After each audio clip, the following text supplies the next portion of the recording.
A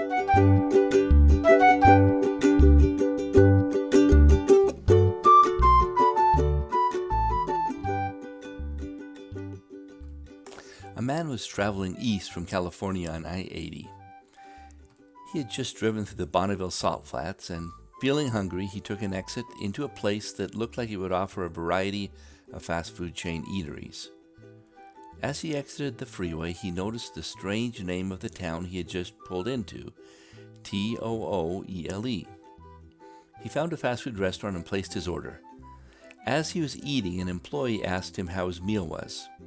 "Fine," he answered, "but I do have one question. How do you pronounce the name of this place?" With a puzzled look on her face, and with careful articulation, she answered, "Burger King." Now, Tooele is a good example of what could be considered a weird place name, and Utah has its fair share of them, that's for sure. But there's nothing unique about having unusual names. The U.S. is filled with odd names that make you wonder what the founders were thinking.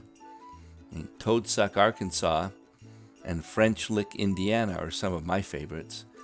Many of the odd names are only strange for us English speakers since they are Native American words whose original pronunciation we have twisted and bent and made to fit into English sound patterns. Take, for example, Connecticut and Massachusetts. Some Utah towns have Native American names: Paragona, Ibapaw, Cusharam, Santaquin, and Parowan, to name a few. I'm only going to discuss one town with a Native American name here, and that's Tooele. Judging by the amount of discussion and speculation it generates, people seem to be fascinated with it, and that fascination has led to a bunch of wild speculation. Let me mention some of it. The first is that it was named by the Spanish explorers Dominguez and Escalante after the town of Tooele in Spain. Well, the problem with that is that Dominguez and Escalante never laid eyes on the place. The closest they even got to Tooele was 87 miles away. Okay, second theory. It had too many willows. It was too willy.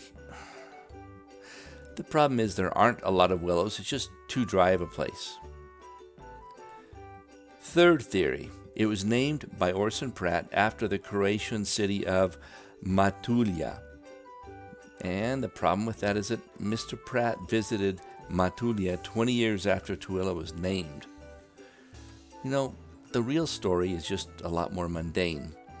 As is often the case, towns are named after the first family to settle the place, and in the case of Tooele, they were a Goshute family who lived in the area.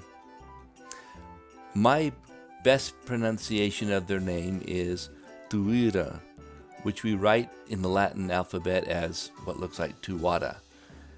The English speakers did their best to capture the name, and it came out Tooele. Now, if there's anything weird about Tooele, it's really the spelling, not the origin of the word. And what does it mean, after all? Black bear.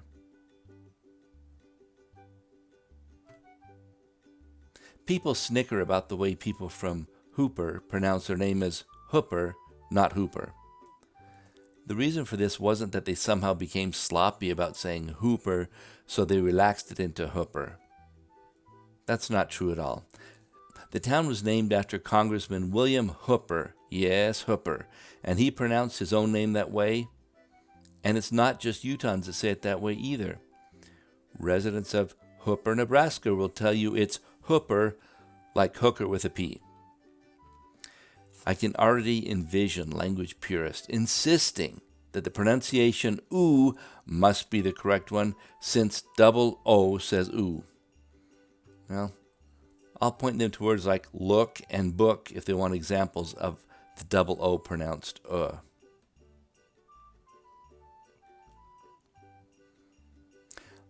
Mantua. Yep, that's how it's pronounced. Seems like it would be a Native American word, but it's not.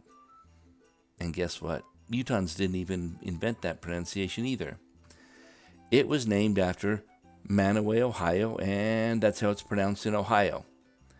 So you're going to have to ask Ohioans how Mantua, or Mantua, the city in Italy, turned into Mantua. Don't ask Utahns.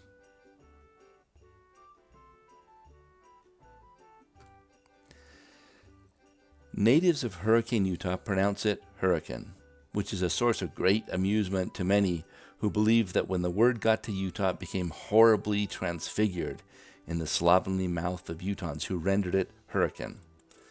The reality is quite different.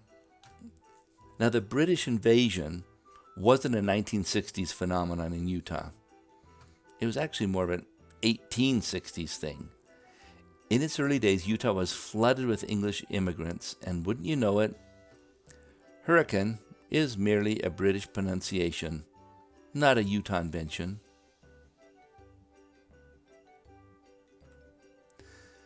La Verkin has got to be Spanish, right? Well, that's one theory. Some tie it to the nearby Virgin River, and they assume that it was named by the Spanish explorers Dominguez and Escalante. Now, that's false on two counts. First of all, Dominguez and Escalante named it Rio Sulferio, not Rio Virgen. And the river was actually named after the explorer Thomas Virgin. La Verkin actually gets its name from the stream that borders the town, La Verkin Creek. In early documents, this creek had all sorts of different names when it was written. And all of these come from beaver skin. Now, you may ask how the B in beaver became the L in La Verkin. And it has to do with 19th century handwriting, where the written B looked a lot like a written Li or Le. The transformation from beaver skin to La Verkin was based on writing, not on a pronunciation change. I hope that you're seeing that Utah holds lots of fascinating tidbits. We'll explore more of them in upcoming episodes.